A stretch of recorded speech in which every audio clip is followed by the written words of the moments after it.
position I play, as long as I go number one in the draft.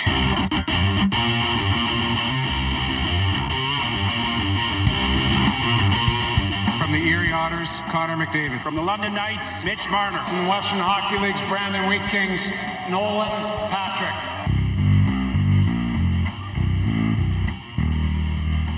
This is Tracking the Draft with Craig Button. He checks an enormous amount of boxes. Nobody in this draft did more with less. I absolutely love him. It's not his skills that anybody's concerned about. It's that playing attitude. And quite frankly, it's really poor. Speeding towards the future of the NHL. From the U.S. Development Program, Jacob Truba. From Färjestad of the Swedish Elite League, Jonas Brodin. From the Boston U Terriers, Brady Tkachuk.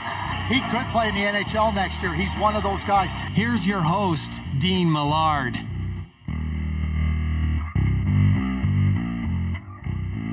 Hello there, and welcome to episode 14 of season 2 of Tracking the Draft with Craig Button. The director of scouting for TSN will be along shortly. My name is Dean Millard, and the stars of tomorrow are discovered and discussed here. And man, we have a wicked show lined up for you. We're going to talk about 3 prospects. If you're watching, you can see the 3 that we'll be discussing on the screen. If you're listening and you'd like to check out what our show is all about, you can find us on the Ultimate Fantasy Sports Network, UFSN, on YouTube, along with a few other shows, the UFF podcast, 2 Minute Tuesdays. We will have UFHL Now and Fantasy Hockey Time. And we're always looking for more shows to complement the network. So find us on UFSN, Ultimate Fantasy Sports Network, on YouTube. And Craig Button joins us courtesy of the UFFS hotline. It is the most realistic gameplay. It's the highest stakes. We're talking not just fantasy players, but NFTs, non-fungible tokens. If you don't know about that, just do a little Googling and you'll find out just how that world is blowing up. We're on the Zilliqa Blockchain, and it's awesome. How awesome? A group recently paid on Monday $10,000 US for an expansion team. Indeed. It was unbelievable. The live show that we did surrounding that is also on UFSN, so you can see our reactions when we hit $10,000 US. So get in the game where you own the game. Follow at UFH League, at UFF Sports, or at UFS Network on Twitter to get more information. So on the show today, as mentioned, we're going to speak about William Eklund, Corson Ceulemans, and Carson Lambos, 3 prospects for the 2021 draft. We're also going to talk about when that draft might be happening, things that I'm hearing, things that Craig is hearing. We'll give you our opinions on that. And I'm also going to ask Craig if there's a clear-cut number 1, or the water's just a little bit muddy heading into this draft. So all of that still to come on the program. And let's bring him in right now. Craig Button.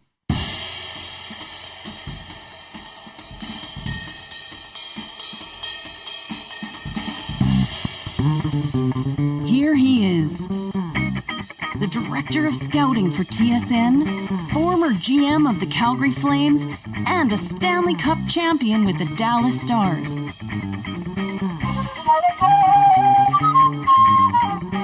Plus, he's a sharp-dressed man with a heart of gold and a passion to match it. Craig Button.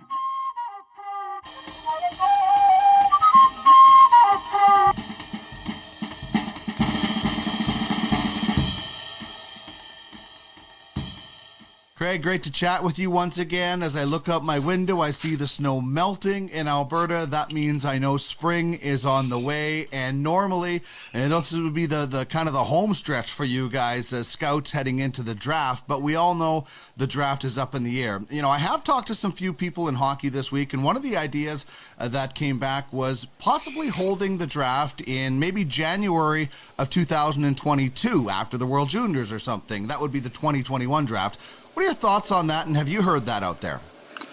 Well, first thing I want to say is I have some thoughts about it being early March and you thinking that all the snow is going to be gone in Alberta. Because as you well know and better than anybody, is that the snow can come in April, May, and maybe even June. So, as much as we could, we see spring in the air and we get excited about, the warm weather and everything, we always have to be guarded because as we've seen with the nature in these parts, snow can come and surprise us.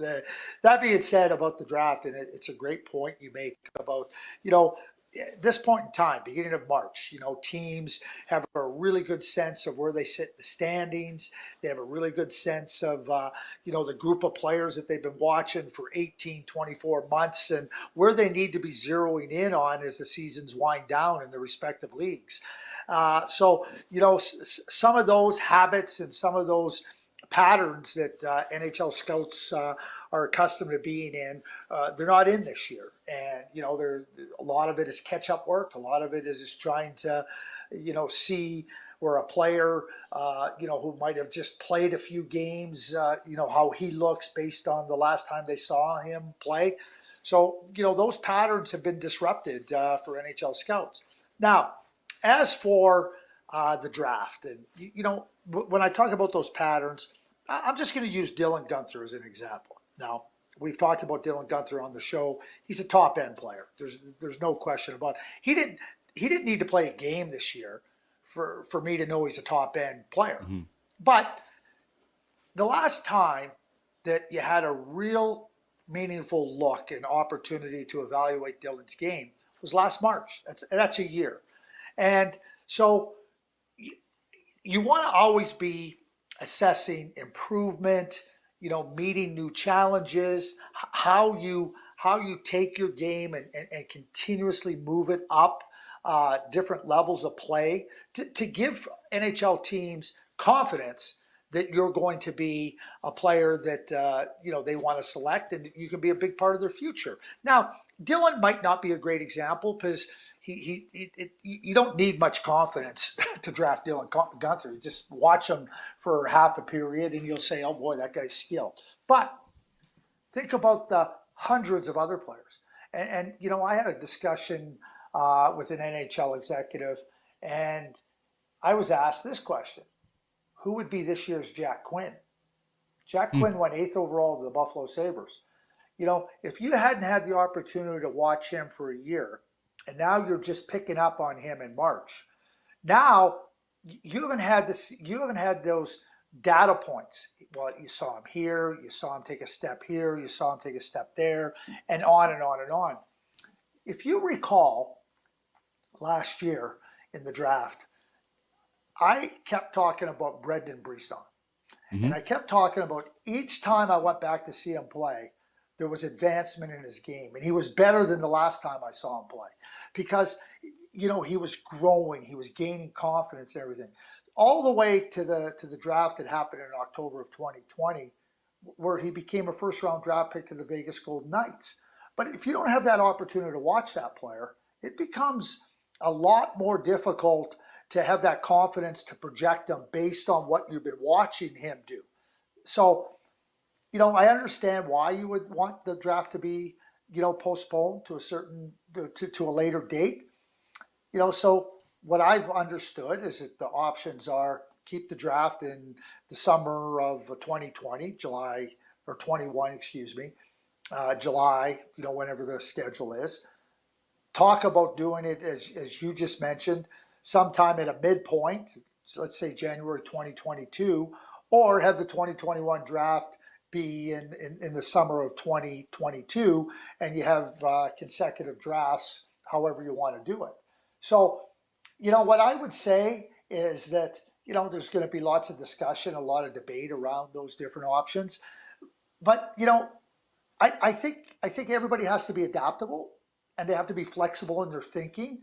Just because it's never happened doesn't mean it can't work. So the things that I hear are, Well, you draft a player in January. How do you get him in with your development group? How do interviews go? You know, you want to meet players before a draft. You got your NHL team up and running. You're watching other players. You know, how would a combine look, right? So all these things have become really important to NHL teams with respect to their ability to evaluate, you know, now become more difficult to do. It's not that it's impossible to do, but, you know, you got NHL general managers at the World Junior Tournament, you know, which is an opportunity to watch players and an opportunity to watch your own players, you know, and see how they're faring. So does it interfere with work that is just as important would be the question I would want to know. And I would like to have that discussion about it instead of just saying, well, let's have it done. And just because it's never been done doesn't mean it can't. But those are just some of the considerations that NHL teams may be having about having it at a midpoint. And, you know, what I will say to you, Dean, I don't think there'll ever be a right answer or a wrong answer. I think what has to happen is that there has to be a solution that addresses as many of the concerns as possible. And they're all, like, I don't think there's any ones that aren't legitimate, but try to address as many of them, understanding that there's no perfect solution. Mm-hmm. Yeah, no doubt. And I would love to see the super back-to-back weekends of drafts in 2022 summer. But, you know, as it was pointed out to me by several people I talked to, that's an awful lot of work to be cramming into that area. Somebody else brought up, and this is way above my pay grade, but, you know, what about already drafted players? And, you know, is somebody going to, file a labor grievance or something if the draft gets pushed back? Which, again, is way above my pay grade, but it speaks to your point that, you know, everybody's going to have to work together on this because this is unprecedented. Collaboration, right? Again, so, you know, when you talk about it, you know, there's different areas. So there's the legal part of it, right? There's the CBA part of it, which is also falls under legal. You know, what have you agreed upon? What modifications can you make? Keep in mind, too, you know, when you draft players and what, you know, 7 rounds, and let's just say every team has 7 picks. Well, that's 7 players more on your reserve list. Are you going to sign players? Are you not going to sign other players that haven't had an opportunity?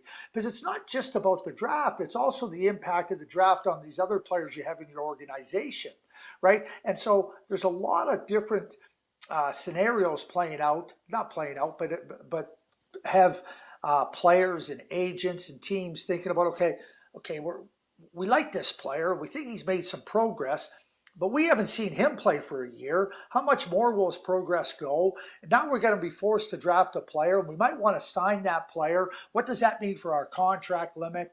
And there's all these areas that, you know, if one affects another, and they're all connected in some way, shape, or form. And that's why I say, you know, try to address as many of the issues in a positive way as you can, and know that there's never going to be a perfect solution. And again, all the voices, all the ideas have to be heard. And Dean, I'll be straightforward with you. It doesn't matter where you sit in that spectrum. It doesn't matter if you're a 6th-round draft pick or you're a 1st-round draft pick, or you're a general manager, or you're an agent. All the ideas have to be considered. And to me, all points of view have to be considered so that you can get to the best possible outcome. Yeah, indeed. All right, let's get to our first player on the docket today, William Eklund. I've seen him listed as a center and a left winger, and he's playing in the SHL. And the numbers that this guy put up early in the season were extraordinary. He's still over a half a point per game for a draft-eligible player. And the names that are in that sort of point production from the past, you're talking Forsberg, Henrik Sedin. So he's in really good company. And that's in 45 years of that really good league, as we've talked about the SHL. What is his best asset when you watch this player that has allowed him to excel so at such a young age in a talented league? Well, I would say there's 2 things that really stand out for me when it comes to William. He's really quick, and he might be more quick than fast, and he's a really good skater. Don't get me wrong here, but his quickness, his ability to quickly get into a spot to take advantage in so many different areas of the rink is really impressive. And he has a mentality of like, I'm coming after you. Like, when those opportunities arise, I mean, his hockey sense is excellent. And when he sees those opportunities, he's ready to exploit. He's like that. He's like that rattlesnake in the grass. And when he sees a chance to strike, he's striking in a big way. So I love that. I love his attitude. I love the way that he recognizes those opportunities to exploit. And he's got the mind quickness and the quickness. And the mind quickness leads to the other part of him being able to take advantage, that quickness to get to the right spots and really be a real dangerous player. Right, and this is a guy who has put up, I think, almost half his points are goals, half his points are assists. So is he that typical, cliche dual threat guy, or do you think he settles into one or the other? I think we'll call him a 50-50 guy. How does that sound? Yeah. Well, why not, right? If you can get a guy that produces like that. Yeah, well, if you're a dual threat or anything, I think, the game, if you can be multifaceted in how you attack and how you can contribute, right, it's also going to make you that much harder to defend. Think about Patrick Mahomes. So we know Patrick Mahomes can throw the football off of his back foot while being chased down by 4 linemen, 75 yards down the field, right? It's a gifted talent that he has. But he's elusive. He's quick. He's fast. You got to respect his ability to throw from the pocket. You got to be able to respect his ability to throw on the run. He knows how to buy himself time. He knows how to be elusive. So even if you cover downfield, he can from his ability to do so many different things in the backfield, he can open up things all on his own because you can only cover for so long. So when I think about players that are able to, threaten an opponent and make you dangerous in multiple ways, I mean, that's a great attribute to have. And certainly I think William does have that. For me, I've seen him play left wing. Okay, I might have seen him play a couple times in the middle of the ice when he was a little bit younger, but I've seen him play left wing for the most part. But I think you have to be open-minded in the way the game is being played. And, what I would say is whether he's playing left wing, whether he's playing center, he can attack you from multiple points on the ice. And I think that is a great quality that he has. Looking forward to seeing him in action. As I am. He's a competitor too, Dean. Yeah. He's a competitor. Like, one of the things I've always talked about, and I tell young players this all the time, in scouting, you'll hear, oh, look at it, he got knocked down. Oh, yeah, he got knocked down. Well, just because he got knocked down doesn't mean that once he gets physically stronger, he's not going to be able to handle the physical rigors a little bit better. I see a lot of big, strong players never get knocked down because they never go where it matters. They stay where it doesn't matter. So, William Eklund gets invested in the hard parts of the game, and you're not pushing him out of the game. And that's another quality that I love about him. Yeah, not a perimeter player, as some guys get labeled as because they don't want to go to those areas. Well, let's get to Corson Ceulemans now, a defenseman with Brooks in the AJHL going to Wisconsin next year. And I've heard a lot of comparisons to Kale Mccarr, and I wonder if that's just the easy comparison because they're both Alberta, they both played at Brooks, or is the comparison legitimate? Well, I'm not going to say it's not legitimate. I mean, hey, when a player, gets compared to somebody like Cale Mccarr, I mean, that's pretty impressive. And that tells you, is there ever going to be an exact comparable for the most part? No. But, Corson plays the game in a manner like Cale Mccarr. And by that, what I mean is he's an excellent passer. He's really, really calm and poised. And at the same time, he he's going to make those precision passes. He thinks the game really well. He sees the game really well, but he's also going to be able to jump into the play. I don't think at the same age he's got the same jump approach. That he's a really good skater, don't get me wrong, but Kale could really jump into the attack and really become part of the attack. Corson will do that, but he does it in a different way. And I think that's where when I watch Corson play and I watch how methodical he is and how calm and poised he is, you just see what I call a precision player. I see him more along the lines of Alex Petrangelo. That type of a style of game. I'm not going to say he's going to be Alex, but Alex isn't going to be the guy jumping in and like Kale can be eye-catching because of that quickness and that ability to jump and everything.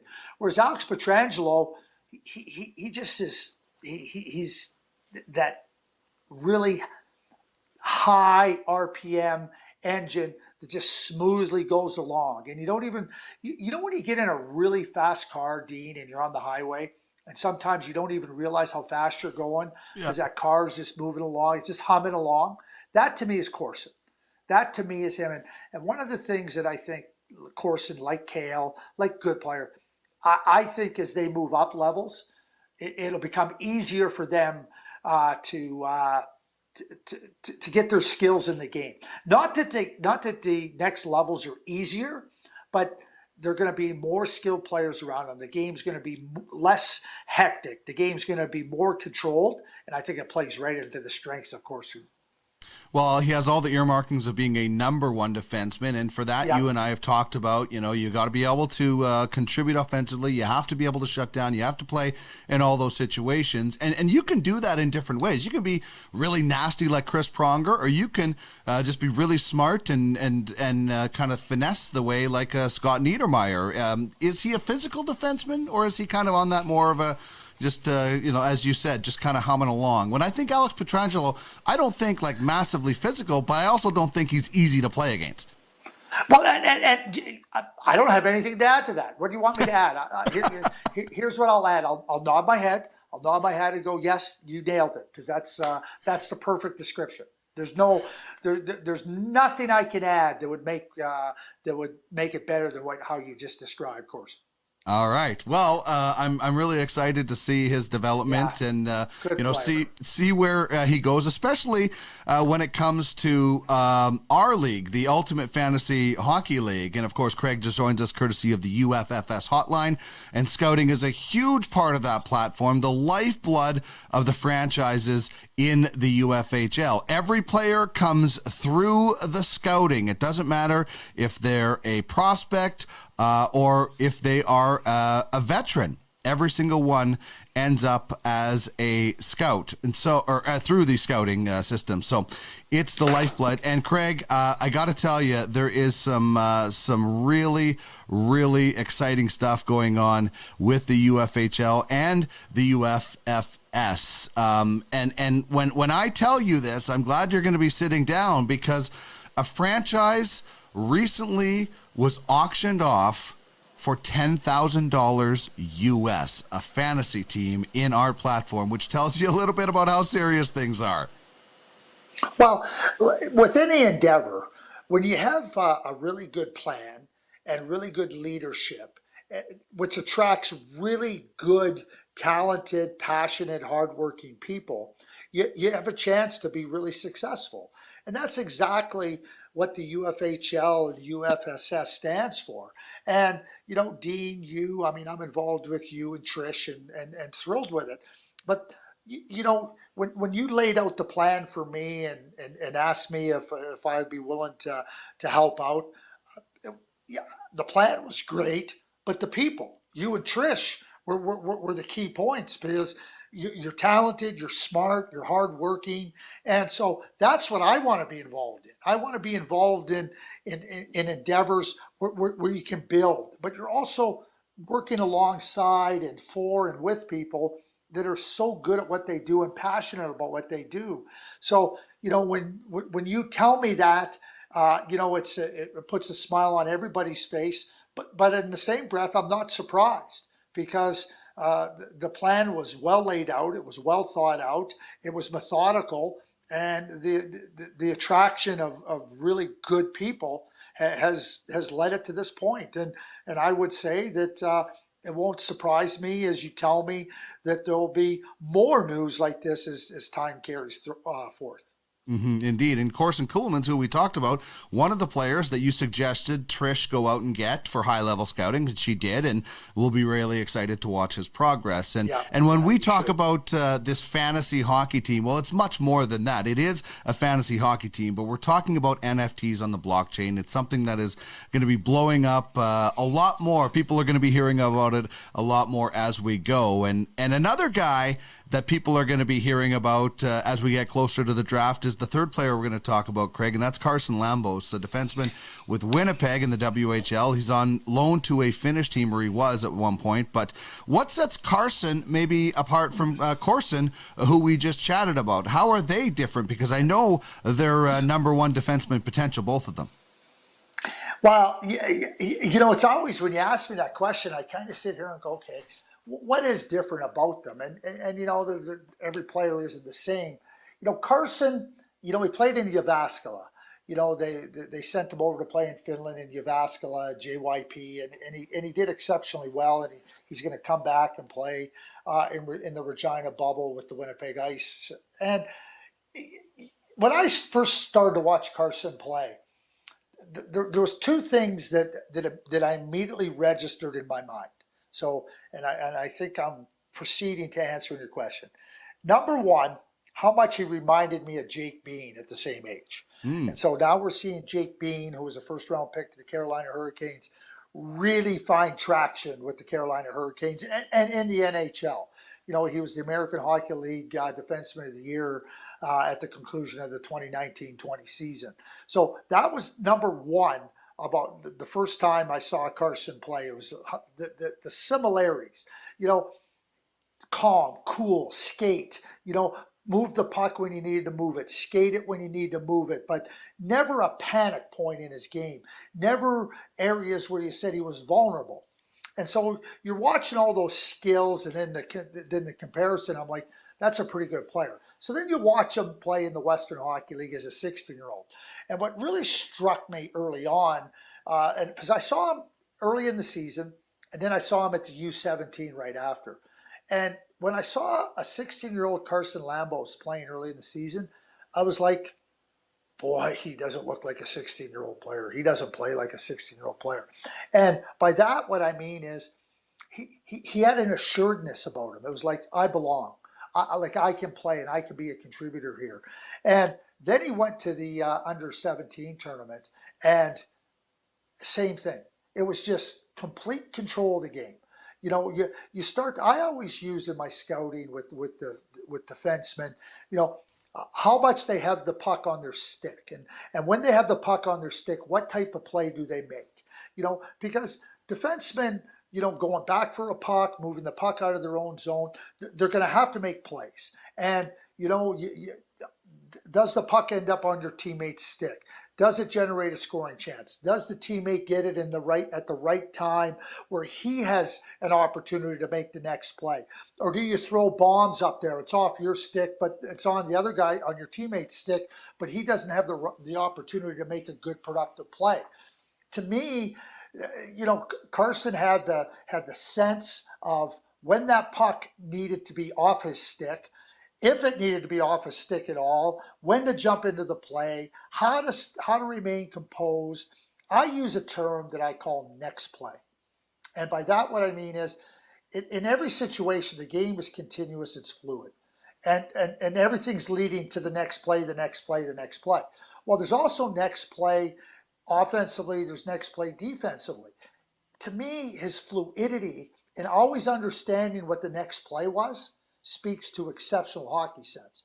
You used Chris Prong or Scott Niedermayer in terms of defending when we talked about Alex Petrangelo earlier, like the difference between using your body and using it differently. I would say Carson Lambos is more on the Scott Niedermayer track. He's not this big, huge guy, but because he understands what you're going to do, maybe sometimes before you know what you're going to do. Scott Niedermayer would have the puck off your stick, and the other player, the opponent would be going, what just happened there? Like, how did he end up with the puck? I think Carson has a lot of those same qualities in his game. And again, so I've talked about Jake Bean, who's really finding his way in the NHL. He's a player that needed to mature. Mm-hmm. I talk about Scott Niedermayer. Well, I'm using all these interchangeably to talk about Carson Lambos. So a player that I think is really, really gifted. You know what you might hear a lot of, which always bothers me, Dean? It's, well, there's not a lot of flash to his game. Yeah, who cares? I'm looking for high level efficiency. Okay, Carson Lambos has high level efficiency. Yeah, indeed. You know what? The other thing is you talked about, how he always looks comfortable. As a 16-year-old in Winnipeg playing 22 minutes, that's so impressive. Is there any correlation between being able to play that many minutes at 16 with maybe to being able to play earlier in the NHL at 18 or 19? Or does it just get so much harder at that next level to take that next step? Well, the next step is difficult, right? But what you describe at 16, and you got to keep in mind that these players are coming out of midget hockey, right? They've never played against players 3 and 4 years older than them. The level of maturity at 16, the vast majority of players, aren't even close to coming to their physical maturity. And yet you're being put into situations and scenarios where you're asked to compete on a level of physical maturity that you're simply not ready for. So how do you play 22 minutes, Dean? I'll tell you how you do it. You understand what your strengths are. You understand the areas of the game that you don't want to get yourself into what I would call, you don't want to get yourself in the soup. And that speaks to exceptional hockey sense. And the smart players, are going to be able to move forward at 16 and be able to command the game. They'll do it at 17 and 18. And yeah, you know what? You can say there's a correlation that's going to translate. I'd like to say, yeah, it might be sooner rather than later, like a Wade Redden. But at the same time, if it's like Jake Bean, that's not a problem either. Keep in mind, Alex Petrangelo was the 4th overall pick. He played less than 10 games in his 18-year, before going back to junior. He played less than 10 games as a 19-year-old in the NHL before going back to junior. And so people went, oh, yeah, he's not in the NHL at 20. Didn't matter. Alex was moving along at a nice rate, and now he's found himself as a real top defenseman in the entire National Hockey League. I always think that it's best for players to be as prepared as possible once they get to the NHL because of how hard it is. But certainly, when you have that hockey sense and that IQ and that understanding of the game, it affords you an opportunity to be there earlier than others.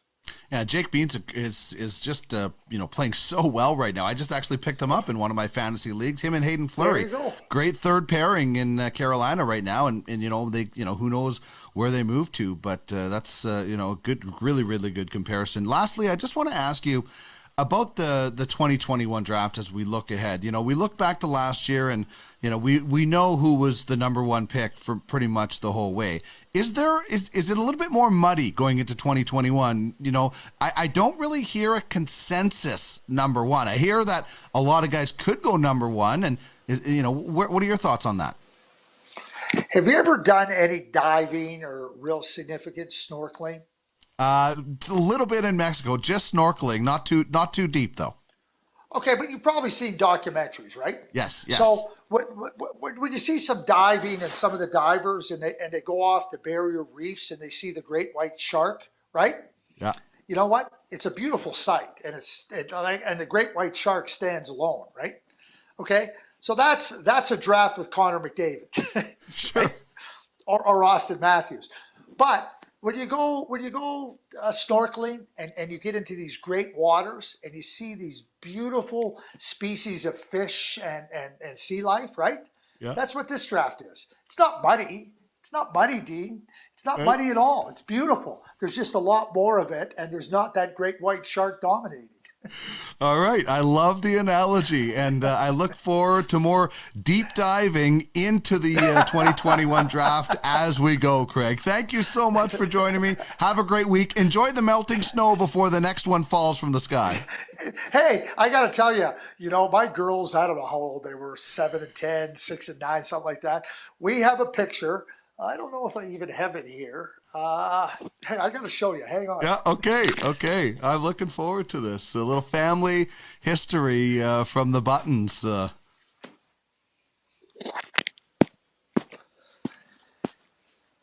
you can see that picture right there. Yes, yeah. See that picture? Yeah. So they made snow caves. That was at the end of April. 1 year here in Calgary. So they were thrilled to make a snow cave and a little tunnel there. So I know what it's like, what can happen come April and even May. Yeah, indeed. Well, we'll watch for those showers. Thanks, Craig. Yeah, thank you. This is a serious message. Craig Button joins us on the Ultimate Franchise Fantasy Sports Hotline. Become a scout and make money while providing prospects to the Ultimate Franchise Hockey League. What you talking about, mister? Pay that man his money. I'm your huckleberry. Check out the details at www.uffsports.com. It's serious. I like it a lot. I said we got a winner. UFFS. You own the game.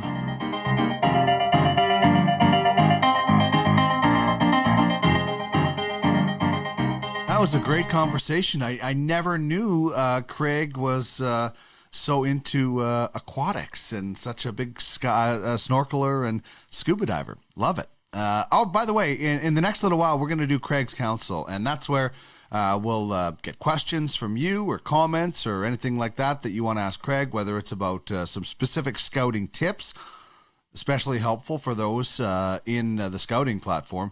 With the UFHL, but he'll also tell some funny stories, and he's got a lot of them, and I absolutely love when you get into story time with Craig. So if you have a question or you have a comment or something, whether it's on the scouting end or maybe it's on the story end, send us an email, trackingthedraft@gmail.com, and we will add that to the list of questions that have already come in. And, I talk a lot about the UFHL, and it's just so much fun. There's so much going on. There's a potential Legends League where superstars from the past can have. I can't imagine if a team goes for 10,000, how much would Wayne Gretzky ever go for if in that situation? But in our Telegram chat, it was so funny. That the comment was made. Somebody picked up Marian Gaborik, and maybe it's for Legends League, or maybe they just need some cap to get above the floor, because we mimic everything about the NHL. So cap, ceiling, and floor, and it was so funny. Donnie, the GM for Kamikaze, said Marian Gaborik's injury rating would be definitely 99. So just one of the other things I love about the UFHL. If you want to join our community, check it out on Twitter @UFH League, and you can get all the information there. I think you'll have a lot of fun. It's realistic. It's high stakes. NFTs were on the Zilliqa Blockchain, as mentioned. It's out of sight. I can't wait for this to really blow up and see, what else they have in store. They're putting their new sport out there, I believe, this Monday. So in the next little while, we'll know about yet another sport on the UFFS platform. All right. Time for me to say goodbye, as the music indicates. But big thanks to Craig Button, of course, the Director of Scouting for TSN, for his time, his passion, and his knowledge. If you enjoyed the show, please let us know. If you're watching on YouTube, just hit that subscribe buttons and hit the bell so you get a notion or a notice rather that a new episode has come out. We really appreciate that. Leave us a review if you're listening wherever you can. Always interested in constructive criticism. If you would like to get involved in the show as an advertiser, email me trackingthedraft@gmail.com. This has been Tracking the Draft with Craig Button. My name is Dean Millard. The stars of tomorrow are discovered and discussed here. Have a great week, everybody.